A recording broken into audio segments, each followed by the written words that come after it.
ഈശോയിൽ ഒരു ആത്മീയ ബന്ധം നമുക്കുണ്ടെങ്കിൽ അവന്റെ അനന്തമായ കരുണയും ആഴമുള്ള സമാധാനവും നമ്മുടെ ദിനംപ്രതി ജീവിതത്തിലെ എല്ലാ കോണുകളിലേക്കും സാന്നിധ്യപൂർവം പകരപ്പെടും എന്ന് ഞാൻ ഹൃദയത്തിൽ നിന്നും പ്രാർത്ഥിക്കുന്നു.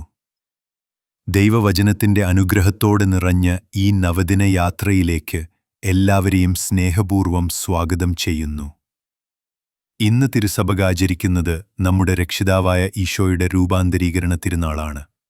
ശിഷ്യന്മാർക്ക് അവന്റെ ദൈവീകത്വം നേരിട്ടനുഭവിക്കാൻ അനുവദിച്ച അതിമനോഹരവും അതിസാർത്ഥകവുമായ ദിവസം. അതിൽ നിന്ന് നാം പഠിക്കേണ്ടത് ജീവിതമെന്ന കഠിനയാത്രയിലൂടെയും ദുരിതങ്ങൾക്കും പ്രതിസന്ധികൾക്കും നടുവിലെയും വിശ്വാസത്തിന്റെ വെളിച്ചം പിടിച്ചു മുന്നോട്ട് നീങ്ങുന്ന ധൈര്യമാണ്. ഈ ദിവസവും തിരുവചനവും നമ്മെ പുതുവിധത്തിൽ ഉജ്ജ്വലമാക്കാൻ ദൈവം തയ്യാറാക്കുകയാണ്. നമുക്കിന്നത്തെ ദിവ്യചിന്തനത്തിൽ ആഴമായി ആലോചിക്കേണ്ടത് ദൈവിക മഹത്വം എങ്ങനെ വെളിപ്പെടുന്നു, അതിൽ ഞങ്ങൾ എങ്ങനെ പങ്കാളികളാകണം എന്നതിലേക്കാണ്. പഴയ നിയമത്തിൽ ദാനിയേൽ പ്രവാചകൻ ദർശിച്ച ആ മഹത്വം പുതിയ നിയമത്തിൽ താബോർ മലയിൽ ശിഷ്യന്മാർ നേരിട്ട് അനുഭവിച്ച ഈശോയുടെ രൂപാന്തരീകരണം. ഇതെല്ലാം ഒരേ ദൈവസത്യത്തിന്റെ പ്രകടനങ്ങളാണ്. നാം വിശ്വസിക്കുന്ന ദൈവം വെളിച്ചത്തിന്റെ കിരീടം ധരിച്ച മഹത്വത്തിന്റെ ദൈവമാണ്. അവിടുത്തെ വാക്കുകളിൽ ശ്രദ്ധയോടെ മനസാക്ഷിയായി നിൽക്കുമ്പോൾ അതേ മഹത്വത്തിന്റെ ആകാശം നമ്മെയും തഴുകും. ഈശോയിലൂടെ നമുക്ക് സന്ധ്യാകാലങ്ങളിൽ പോലും സൂര്യപ്രകാശം അനുഭവിക്കാൻ കഴിയും. ദാനിയേൽ പ്രവാചകന്റെ പുസ്തകത്തിൽ നിന്ന് വായിച്ചു കൊടുക്കപ്പെടുന്ന ഭാഗം ഇതിന് ഉദാത്തമായ ഉദാഹരണമാണ്. പ്രവാസവാസത്തിലെ പീഡകളും അവിശ്വാസത്തിന്റെ ഇരുണ്ട രാത്രികളും കടന്ന് പ്രത്യാശയുടെ വെളിച്ചം പകരുന്ന ദർശനമായി അത് തിളങ്ങുന്നു.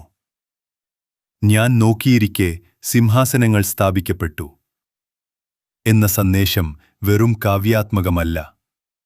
അതിൽ ദൈവവചനം നമുക്ക് പറയുന്നത് ലോകത്തെ മായികാധിപത്യം തകർന്നു പോകുമ്പോൾ ദൈവത്തിന്റെ നിത്യതയും നീതിയുമാണ് അന്തിമമായതായി തികച്ചും പ്രസക്തമാണ്. നമുക്ക് ഈ വചനങ്ങളിലേക്ക് മനസ്സും ആത്മാവും തുറന്ന് കടക്കാം. കാരണം ഇവയിൽ നിന്നും ഉയരുന്നത് തികഞ്ഞ പ്രത്യാശയുടെ ശബ്ദമാണ്. രാത്രിയുടെ അഗാധ നിശബ്ദതയിൽ പ്രവാചകനായ ദാനിയേൽക്ക് പ്രത്യക്ഷമായ ദർശനം അതുല്യമായ ദൈവസത്യത്തിന്റെ ഒരു തിരിഞ്ഞു നിൽക്കുന്ന ചിത്രമാണ്. ആകാശമേഘങ്ങൾക്കിടയിൽ മനുഷ്യപുത്രന്റെ രൂപത്തിൽ ഒരാളുടെ വരവിനെക്കുറിച്ച് അവൻ കാണുന്നു. അതിന്റെ മഹത്വവും ശക്തിയും കാലത്തിന്റെ അതിരുകൾ അങ്ങേക്കുള്ള ചലനവുമാണ് നമ്മെ ഉണർത്തുന്നത്. ആ മനുഷ്യപുത്രൻ പുരാതനനായവന്റെ സാന്നിധിയിൽ എത്തിക്കപ്പെടുന്നു. അവിടെ ആധിപത്യം, മഹത്വം, രാജത്വം അവനു കൈമാറപ്പെടുന്നു. കാരണം എല്ലാ ജനതകളും ഭാഷകളും ദേശങ്ങളുമാകെ അവനെ ആരാധിക്കേണ്ടതുണ്ട്. അവന്റെ ആധിപത്യം അതിനോട് ഒത്തുചേരുന്ന മറ്റൊന്നുമില്ലാത്ത വിധം ശാശ്വതമാണ്, ഒരിക്കലും അവസാനിക്കാത്ത, ഒരിക്കലും തകർന്നു പോകാത്ത രാജത്വം. ഈശോയിൽ സ്നേഹമുള്ളവരെ, ഇത്തരമൊരു ദർശനം കേൾക്കുമ്പോൾ മനസ്സിൽ ഒരു വിസ്മയവും ആത്മാവിൽ വലിയ ഒരു ശാന്തിയും നിറയുന്നു. ബാബിലോണിൽ വംശനാശത്തിന്റെ വേദനയിൽ പിഴുതുകൊണ്ടിരുന്ന ഒരു ജനതയ്ക്ക് ഈ ദർശനം പ്രത്യാശയുടെ പ്രകാശമാണായി. പ്രവാചകൻ കാണുന്ന രണ്ട് മുഖ്യ പ്രതീകങ്ങൾ: പുരാതനനായവൻ എന്നത് സർവകാലങ്ങളിൽ നിന്നും അതീതനായ ഒരു നിത്യാധിപനെയും അവിടുത്തെ മഞ്ഞുപോലെ പരിശുദ്ധവും അഗ്നിപോലെ നീതിമൂല്യങ്ങളാലുള്ള സിംഹാസനവും ദൈവത്തിന്റെ വിശുദ്ധിയെയും അനന്തതയെയും ചൂണ്ടിക്കാട്ടുന്നു. ആ സിംഹാസനം വെറുമൊരു പദവിയല്ല, അത് നീതിയുടെ തീയിൽ തെളിയുന്ന സത്യത്തിന്റെ സിംഹാസനമാണ്. പ്രവാചകൻ തന്റെ ദർശനത്തിൽ രണ്ടാമതായി കാണുന്നത് മനുഷ്യപുത്രനെപ്പോലെ ഒരുവനെയാണ്. സ്വർഗത്തിലെ മേഘങ്ങളിൽ വന്നിറങ്ങുന്ന ആ രൂപം അഴുകാത്ത ദൈവീകത്വത്തിലും മനുഷ്യന്റെ ഹൃദയസ്പർശിയായ താഴ്മയിലും ഒരേ സമയം പകലെയും രാത്രിയെയും പോലെ സംയോജിക്കുന്ന അത്യന്തം സമഗ്രമായ പ്രതീകമാണെന്ന് നമുക്ക് മനസ്സിലാകുന്നു. പുതിയ നിയമത്തിന്റെ വെളിച്ചത്തിൽ നാം വ്യക്തമായി തിരിച്ചറിയുന്നത് ഈശോ മിശിഹായെക്കുറിച്ചുള്ള തികഞ്ഞ പ്രവചനമാണിത്. പുരാതനനായവൻ അവനേക്കു നൽകുന്ന ആധിപതിയും മഹത്വവും രാജത്വവും ഭൂമിയിലെ ഒരു സിംഹാസനത്തിന്റെയും ചക്രവർത്തിത്വത്തിന്റെയും അതിരുകൾക്കപ്പുറത്തുള്ള ആത്മീയ സാമ്രാജ്യത്തെയാണ് ചൂണ്ടിക്കാട്ടുന്നത്. അത് ഓരോ ഹൃദയത്തിനകത്തും കാലത്തിനുമീതെയും നിലനിൽക്കുന്ന രാജ്യത്വമാണ്. നമ്മുടെ ജീവിതത്തിൽ ബാബിലോണിന്റെ ചാരക്കുരുതിയിൽ നമ്മളെ കുരുക്കുന്ന പ്രതിസന്ധികൾ ഉണ്ടായേക്കാം.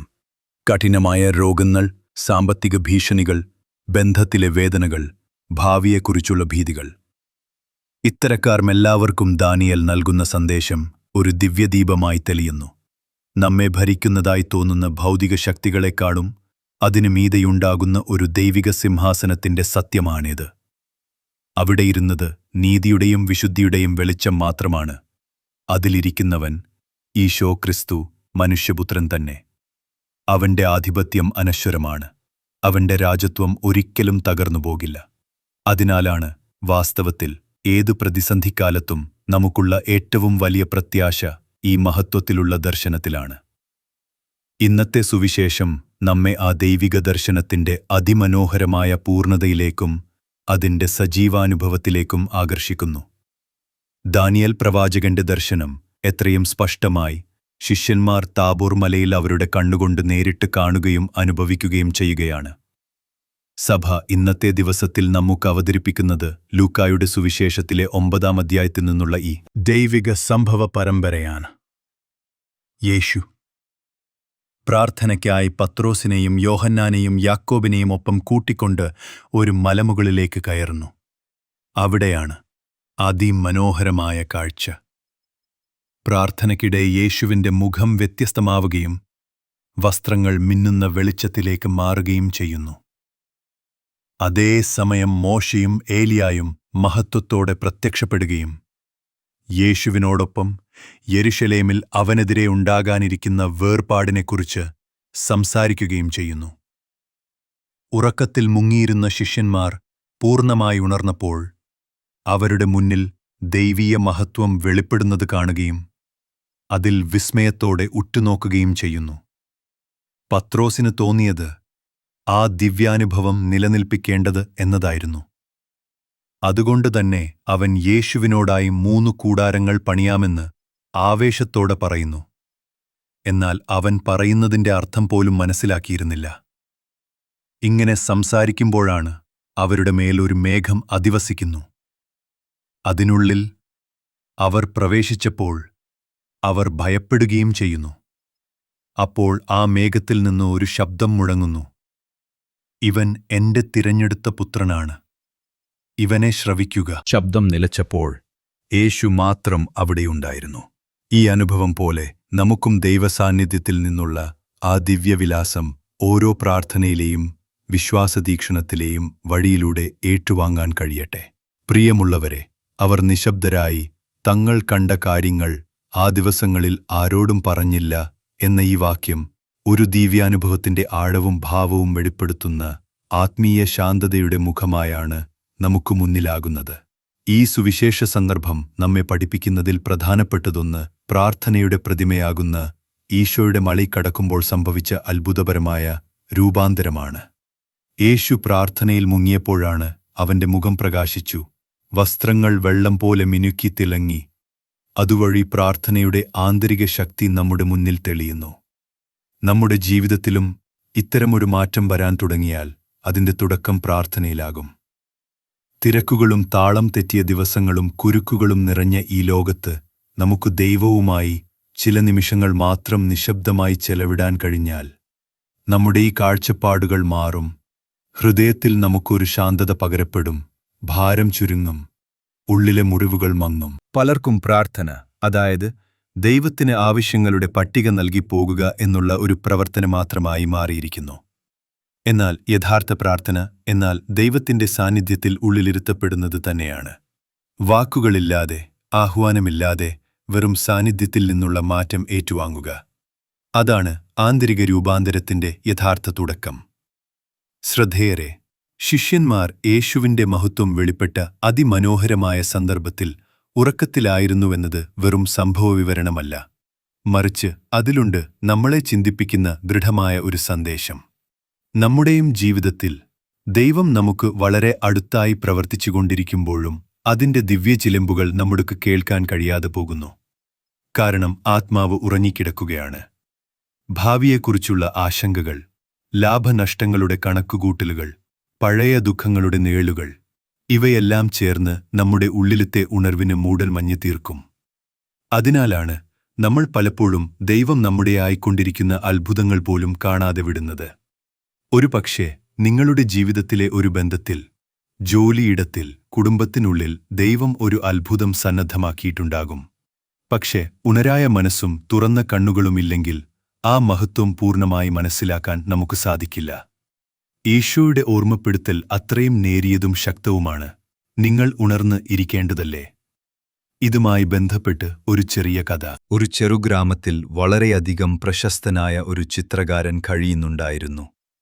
ഗ്രാമത്തിലെ ഏറ്റവും മനോഹരമായ സൂര്യോദയം ചിത്രത്തിൽ പകർത്തുക എന്നത് അദ്ദേഹത്തിന്റെ വലിയ സ്വപ്നമായിരുന്നു. അതിനായി ഓരോ പുലരിയിലും അവൻ കുന്നിൻ മുകളിലേക്ക് പോവുക പതിവായിരുന്നു. പക്ഷേ ഓരോ ദിവസവും മേഘം, മങ്ങലായ വെളിച്ചം അല്ലെങ്കിൽ താപമില്ലായ്മ കൊണ്ടൊക്കെ അവൻ നിരാശപ്പെടുകയായിരുന്നു. എന്നാൽ ഒരു ദിവസം അത്ഭുതകരമായൊരു സൂര്യോദയം ആകാശത്ത് തെളിയുകയായിരുന്നു. ചൂടും നിറങ്ങളും നിറഞ്ഞ അതിമനോഹരമായ പ്രകൃതി ദൃശ്യമായി. എന്നാൽ അന്ന് അയാൾ ഉറക്കത്തിലായിരുന്നു. അതെ, അവന്റെ കണ്ണുകൾക്ക് അതിനുള്ള സാക്ഷ്യം നൽകാൻ കഴിയാതെ പോയി. കാരണം അവൻ ഉണരാതെ പോയതുകൊണ്ടാണ്. നമുക്കും അതുപോലെ ആകാതിരിക്കാൻ, ദൈവം നമ്മിൽ വെളിപ്പെടുത്തുന്ന മഹത്വത്തിന്റെ ഒരു കണവും നഷ്ടമാകാതിരിക്കാൻ ഉള്ളിൽ നിന്നും ഉണരാം. സ്വർണം ഉരുകിവരിച്ച പോലെ ആകാശം നിറഞ്ഞു തെളിഞ്ഞ ആ അതിമനോഹരമായ സൂര്യോദയം ദൃശ്യങ്ങളായി പടർന്നപ്പോൾ ചിത്രകാരൻ പതിവിലേക്കാളും 5 മിനിറ്റ് വൈകിയിട്ടാണ് ഉണർന്നത്. ആത്മാർത്ഥമായി കുന്നിന്റെ മുകളിൽ ഓടിച്ചെല്ലുമ്പോഴേക്കും ആ കാഴ്ച കവിത പോലെ അവസാനിച്ചു പോയിരുന്നു. ജീവിതത്തിൽ ഒരിക്കൽ മാത്രം സംഭവിക്കുന്ന ആ അവസരം അദ്ദേഹത്തിനോട് വിട പറഞ്ഞു. സ്നേഹിതരെ, നമ്മുടെ ആത്മീയ ജീവിതത്തിലും ഇത്തരം മുഹൂർത്തങ്ങൾ എത്താറുണ്ട്. ദൈവം നൽകുന്ന പ്രത്യേക കൃപയുടെ നിമിഷങ്ങൾ. എന്നാൽ ആത്മീയമായ ഉറക്കത്തിലോ അശ്രദ്ധയിലോ ആ നിമിഷങ്ങൾ നമ്മിൽ നിന്ന് ഉരുണ്ടുപോകാം. അതിനാൽ ഉണരുക, അതിനായി തയ്യാറാകുക എന്നത് അനിവാര്യമാണ്. അതുപോലെ താബോർ മലയിൽ ആത്മീയ ദൈവാനുഭവത്തിൽ മുഴുകിയ പത്രോസ് ഉണർന്നു കണ്ട കാഴ്ചയുടെ അത്യന്തം ആവേശത്തിൽ നിന്ന് പിറപ്പിക്കുന്ന ഒരു ഭാവം. നാഥ, ഇവിടെയായിരിക്കുന്നത് അത്യന്തം നല്ലത്. നമുക്ക് 3 കൂടാരങ്ങൾ പണിയാം. ഇവർക്ക് അതിലെ ആത്മാർത്ഥത പ്രശംസനീയമാണ്. എന്നാൽ അതിനകത്ത് ഒരു മനുഷ്യപ്രകൃതിയുടെ നിഴലുണ്ട്. അതായത് ദൈവാനുഭവങ്ങളെ കൈവശമാക്കി അവയിൽ തന്നെ ഒതുങ്ങിക്കൂടാനുള്ള വൃത്തി. പക്ഷേ ദൈവം നൽകുന്ന ആ അനുഭവങ്ങൾ യാഥാസ്ഥിതികതയിലേക്കുള്ള ക്ഷണമല്ല. അവ യാത്രയ്ക്ക് ഇടയിലെ ശാന്തിനിവാസങ്ങൾ മാത്രം. താബോറിലെ അത്ഭുതം ലക്ഷ്യസ്ഥാനമല്ലായിരുന്നു. ജെറുസലേമിലേക്കുള്ള കുരിശിന്റെ വഴിയിലേക്കുള്ള കഠിനമായ യാത്രയ്ക്ക് ആവേശവും ധൈര്യവുമേകുന്ന ദൈവീക ഊർജം മാത്രമായിരുന്നു. നമുക്കും ഇതുപോലെ തന്നെ ഒരു മഞ്ഞുതൂളുന്ന ധ്യാനത്തിൽ അഥവാ തീർത്ഥാടനത്തിൽ ദൈവാനുഭവം കിട്ടുമ്പോൾ അതിലാഴ്ന്നു ജീവിക്കാനാണ് തോന്നുന്നത്. ചിലപ്പോഴത് വിട്ടുപോകാൻ മനസ്സില്ലാതെ അതിൽ തന്നെ നിത്യനിവാസം താൽപ്പര്യപ്പെടും. എന്നാൽ ദൈവം നമ്മെ വിളിക്കുന്നത് മലമുകളിലെ നിർഭാരം നിറഞ്ഞ അനുഭവങ്ങളിൽ കുടുങ്ങിയിരിക്കാനല്ല. ആ ഉണർവ്, ആ ദൈവാനുഭവം നമ്മെ താഴെയിറക്കി കാത്തിരിക്കുന്ന ഉത്തരവാദിത്തങ്ങൾ നേരിടാൻ കരുത്താക്കാനാണ്. അവിടെയാണ് സഹനം, സേവനം, സത്യം, അവിടെയാണ് യഥാർത്ഥ ദൈവാനുഭവം ജീവിതമാകും. താബോർ മലയിൽ അനുഭവിച്ച ദൈവിക കാഴ്ചയുടെ പ്രകാശം വിശ്വാസത്തിന്റെ മലശിഖരത്തിൽ നിന്ന് താഴ്വരയിലേക്കുള്ള യാത്രയിലും നമ്മെ വെളിച്ചമാക്കണം. അവിടെയാണ് ദൈവം നമ്മെ സാക്ഷികളായി വിളിക്കുന്നത്. നമ്മുടെ കുടുംബത്തിലെ സ്നേഹബന്ധങ്ങളിലും, ജോലിയുടെ തിരക്കിലും, ജീവിതത്തിന്റെ തിടുക്കത്തിലും ഈ പ്രകാശത്തിൽ ഒരുങ്ങി മുന്നോട്ടു പോകുമ്പോഴാണ് നമ്മെ ശക്തിപ്പെടുത്തുന്ന ഏറ്റവും വലുതായ സന്ദേശം പുറത്തുവരുന്നത്. പിതാവിന്റെ സ്വരം. ഇവൻ എൻ്റെ പ്രിയ പുത്രനാണ്, ഇവനെ ശ്രവിക്കുക. പഴയ നിയമത്തിലെ മൂശയും പ്രവാചകന്മാരിൽ തലവനായ ഏലിയാവും ഇന്നൊരു നിമിഷം വരെ ദൈവത്തിന്റെ സന്ദേശങ്ങളെ പ്രതിനിധീകരിച്ചിരുന്നതായി തോന്നിയേക്കാം. പക്ഷേ താബോറിൽ നിന്നുള്ള ആ നാദം ഇത്രത്തോളം വ്യക്തമാണ്.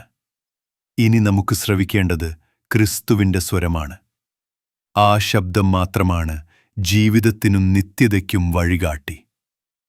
എന്നാൽ നമ്മളിന്ന് ആരെ ശ്രവിക്കുന്നു? ലോകത്തിന്റെ ചാമ്പികളായ സെലിബ്രിറ്റികളെ? പകർച്ചവ്യാധികളും പേടിയും നിറച്ച വാർത്തകളോ? യേശുവിന്റെ ശാന്തവും ശക്തിയുമുള്ള ശബ്ദം ആ വേദനകൾക്കിടയിൽ കേൾക്കാനുള്ള പരിശ്രമം നമ്മിൽ എത്രമാത്രമുണ്ട്? സാമ്പത്തികമായി തളർന്നോ, രോഗം അലട്ടിയാലോ, കുടുംബം തളർന്നാലോ നമ്മൾ ആദ്യം ആരോട് ചിന്തിച്ചു സംസാരിക്കുന്നു? ഈശോ എന്തു പറയും എന്ന ചോദ്യം നമ്മുടെ മനസ്സിലുണ്ടാകുമോ? സുവിശേഷം തുറന്ന് ആ പ്രതിസന്ധിയിലേക്കുള്ള ഉത്തരമെന്ന നിലയിൽ പ്രിയരെ, ഇന്നത്തെ റൺ ദൈവവചനങ്ങളും ചേർത്ത് നോക്കുമ്പോൾ നമുക്ക് ലഭിക്കുന്ന ദിവ്യദർശനം അതിശയകരവും ആശ്വസിപ്പിക്കുന്നതുമായ ഒരു വിശ്വാസസുന്ദരമായ ചിത്രമാകുന്നു. ദാനിയേൽ പ്രവാചകൻ ദൂരത്തിൽ ദർശിച്ച ആ മനുഷ്യപുത്രന്റെ ശാശ്വതമായ ഭരണവും മഹത്വവും താബോർ മലയിൽ ഈശോയുടെ രൂപാന്തരത്തിലൂടെ ശിഷ്യന്മാർക്ക് നേരിലായി അനുഭവപ്പെടുന്നു. പഴയ നിയമത്തിലെ പ്രതിശ്രുത ദർശനം പുതിയ നിയമത്തിൽ യാഥാർത്ഥ്യമായി വിടർന്നു. പ്രവാസത്തിലെ മങ്ങിയ പ്രതീക്ഷകൾക്ക് ദൈവം നേരിൽ തന്നെ പകർന്നുതരുന്ന ഉജ്ജ്വലതയുടെ സന്ദേശമാണ് ഇത്. നമ്മുടെ ജീവിത പദങ്ങളിലും ദൈവം കൂടെയുണ്ടെന്നും അവിടുത്തെ മഹത്വത്തിലേക്ക് നമ്മെയും നയിക്കുമെന്നുമുള്ള ഉറപ്പ്. താബോറിലെ ഈ ദിവ്യ അനുഭവം ശിഷ്യന്മാർക്ക് ഒരു ടീസർ പോലെയായിരുന്നു. ഉദ്ധാനത്തിന്റെ ശോഭയുടെ ഒരു തീണ്ടൽ, വരാനിരിക്കുന്ന സന്ധ്യാലോകത്തിന്റെ ഒരു ജ്യോതി. ഈശോ ഈ വെളിപാട് നൽകിയത് നിർവചനപരമായ ഒരു അത്ഭുതമായി അല്ല, മറിച്ച് മുന്നിൽ കാത്തിരിക്കുന്ന കുരിശുവഴിയുടെ കഠിനതകൾക്കും അവർക്കുണ്ടാവാൻ ഇടയുള്ള വിചാരഭ്രാന്തികൾക്കും മുൻകൂട്ടിയുള്ള ആത്മിക താങ്ങിന്മേലായിരുന്നു. താൻ പിടിക്കപ്പെടുകയും ശാരീരികവും മാനസികവുമായ പീഡനങ്ങൾ അനുഭവിക്കുകയും കുരിശിൽ മരിക്കുകയും ചെയ്യുമെന്ന് അറിയാവുന്ന ഈശോ ശിഷ്യന്മാരുടെ വിശ്വാസം ആ കാലഘട്ടത്തിൽ തളരാതിരിക്കാൻ അവരിൽ പ്രതീക്ഷയുടെ ഒരു ചിറകേക്കുകയായിരുന്നു. നമ്മുടെ ജീവിതയാത്രയിൽ ദൈവം പലപ്പോഴും താബോർ പോലുള്ള അനുഭവങ്ങൾ സമ്മാനിക്കാറുണ്ട്. ഹൃദയം നിറയുന്ന സന്തോഷം, ആഴമാർന്ന സമാധാനം, ആത്മാവിനെ ഊറ്റിയിടുന്ന കൃപയുടെ നിമിഷങ്ങൾ. ഈ ദിവ്യക്ഷണങ്ങൾ വെറും സ്നേഹസ്മരണകൾക്കായല്ല, മറിച്ച് കാൽവരി വഴി കടന്നുപോകേണ്ടിവരുന്ന കാലങ്ങളിലെ ആത്മിക താങ്ങായി മാറാനാണ്. ഒരിക്കൽ നാം ദൈവസന്നിധിയിൽ അനുഭവിച്ച ആ സ്നേഹവും ശക്തിയും നമ്മെ ഓർമ്മിപ്പിക്കും. അന്ന് അവൻ എന്നൊപ്പമുണ്ടായിരുന്നതുപോലെ ഇന്നും അവൻ എന്നെ കൈവിടില്ല. അതിനാൽ ഇന്നത്തെ വചനത്തെ കേട്ട് തീരാതെ നമ്മൾ ഒരു നല്ല തീരുമാനത്തിലേക്ക് മാറാം. ഓരോ ദിവസവും ചെറിയൊരു നിമിഷം കണ്ടെത്തുക ഈശോയുടെ വാക്കുകൾ ശ്രവിക്കാൻ. ഓരോ തീരുമാനത്തിനും മുമ്പ് ഈശോ ആയിരുന്നെങ്കിൽ എന്തു ചെയ്തേനെ എന്ന ചോദ്യം ഹൃദയത്തിൽ ഉയർത്തുക. കുടുംബത്തിൽ തർക്കമുണ്ടാകുമ്പോൾ കോപം പകരം ദൈവശാന്തയെ ഓർക്കുക. ജോലിസ്ഥലത്ത് അനീതിയുടെ അഭ്യാസം വന്നാൽ ഈശോയുടെ നീതിയും സത്യസന്ധതയും മനസ്സിലാക്കുക. ശബ്ദങ്ങളാൽ നിറഞ്ഞ ഈ ലോകത്ത് അവന്റെ നിദാനസ്വരത്തെ തിരിച്ചറിയാൻ ഒരാശയത്തോട് ചെവിചായ്ക്കുക. അതുപോലെ നമ്മുടെ ഉള്ളിലും താബോർ മല ഉദയം ചെയ്യും. നമ്മുടെ ഉള്ളിലെ ഇരുട്ട് ദൈവമഹത്വത്തിൽ നനയും. ഒടുവിൽ നമ്മുടെ ജീവിതം തന്നെ പരിവർത്തനത്തിന്റെ മഹത്വം ഞങ്ങൾക്ക് വീണ്ടും ഓർത്തു ജീവിക്കാൻ അനുവദിച്ചിരിക്കുന്ന ഈ ദിനത്തിനും സ്നേഹമുള്ള ഈശോയെ, ആ മഹത്തായ താബോർ അനുഭവത്തിലേക്കു ഞങ്ങളെ വിളിച്ചു തുടങ്ങിയതിനും അങ്ങേക്കു ഞങ്ങൾ ഹൃദയപൂർവ്വം നന്ദി പറയുന്നു. താബോർ മലയിലെ അതിദിവ്യമായ പ്രകാശം പോലെ നമ്മുടെ ജീവിതത്തിലെ ഇരുണ്ട സന്ദർഭങ്ങളിൽ അങ്ങയുടെ പ്രതാപം ഒരു ദിശാനിർദ്ദേശമായി തിളങ്ങട്ടെ. അനവധി വട്ടത്തിൽ ആത്മീയ മങ്ങിയ നിലയിൽ വീണുപോകുന്ന ഞങ്ങളെ അങ്ങ് ക്ഷമിക്കണമേ. നമ്മെ ചുറ്റിപ്പറ്റിയുള്ള അങ്ങയുടെ അത്ഭുത പ്രവർത്തനങ്ങളെ തിരിച്ചറിയാതെ പോയിരിക്കുന്നു എന്ന് ഞങ്ങൾ ലജ്ജിക്കുന്നു. ഉന്മേഷഭരിതമായ ദൈവാനുഭവങ്ങൾക്കു മാത്രമല്ല, ജീവിതത്തിലെ ദുഃഖത്തിലും കഷ്ടതയിലും അങ്ങയുടെ സാക്ഷ്യം ചൂണ്ടിക്കാണിക്കാൻ ആ ആത്മസാഹസം ഞങ്ങളിലുണ്ടാകട്ടെ. പിതാവേ, ഇവനെ ശ്രവിക്കുവിൻ എന്ന ആകാശവാണിയുടെ ശക്തി ഞങ്ങളുടെ ഹൃദയത്തിൽ പതിഞ്ഞു തുടിക്കുക. ലോകശബ്ദങ്ങൾ നമ്മെ കറക്കുന്ന വേളയിൽ പോലും അങ്ങയുടെ പുത്രൻ ഈശോയുടെ ശബ്ദം വ്യക്തമായി കേൾക്കാനുള്ള ഉള്ളുതുറയും ആ ശബ്ദം അനുസരിച്ചു ജീവിക്കാനുള്ള ദൈവകൃപയും ഞങ്ങൾക്കുള്ളിലാകട്ടെ. രോഗത്തിൽ വേദനിക്കുന്നവർക്കും സാമ്പത്തികമായി അലയുന്ന കുടുംബങ്ങൾക്കും കരുണയുടെ കൈ നീട്ടണമേ. അശാന്തരായ മനസ്സുകളിൽ അങ്ങയുടെ സമാധാനം ഒഴുകിക്കൊണ്ടിരിക്കട്ടെ. അങ്ങയുടെ ദിവ്യരൂപം നമ്മുടെ ഉള്ളിൽ തെളിയുമ്പോൾ പ്രത്യാശയുടെ ദീപം ഉയർത്തിപ്പിടിച്ച് ഓരോ ദിനവും നമുക്ക് ജീവിക്കാമാകട്ടെ. പരിശുദ്ധ അമ്മേ, ദൈവവചനം